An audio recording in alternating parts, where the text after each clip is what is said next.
இன்னைக்கு மகா கந்தசஷ்டி விரதத்தோட 3வது நாள்.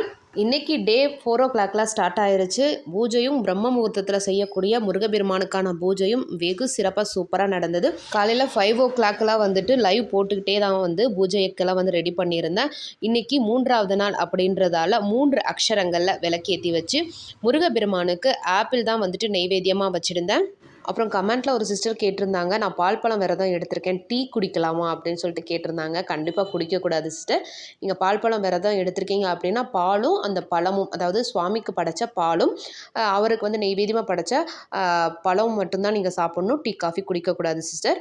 அப்புறம் டெய்லி தலைக்கு தண்ணி ஊற்றணுமான்னு கேட்டிருந்தீங்க சிஸ்டர். இது அவங்கவுங்களோட உடல் சூழ்நிலைக்கு ஏற்ற மாதிரி நீங்கள் எடுத்துக்கலாம். நான் டெய்லி காலையில் தலையிலேருந்து தான் தண்ணி ஊற்றுவேன். ஒரு சிலவங்க டெய்லி தண்ணி ஊற்றுனா அவங்களுக்கு தலைவலி, இந்த மாதிரி சைனஸ், இந்த மாதிரி பிரச்சனைலாம் இருந்தது அப்படின்னா கண்டிப்பாக அவங்க அவாய்ட் பண்ணிக்கிறது தான் நல்லது.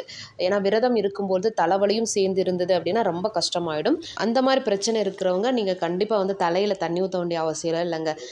முருகப்பெருமான் நம்மக்கிட்ட எதிர்பார்க்கிறது என்ன அப்படின்னா உண்மையான பக்தி.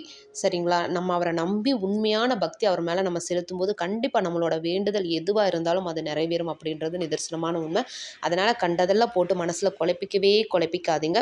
உங்களுக்கு எப்படி தெரியுதோ அந்த மாதிரி விரதம் இருங்க. முருகப்பெருமான் உங்களோட வேண்டுதலையும் நிறைவேற்றுவார்.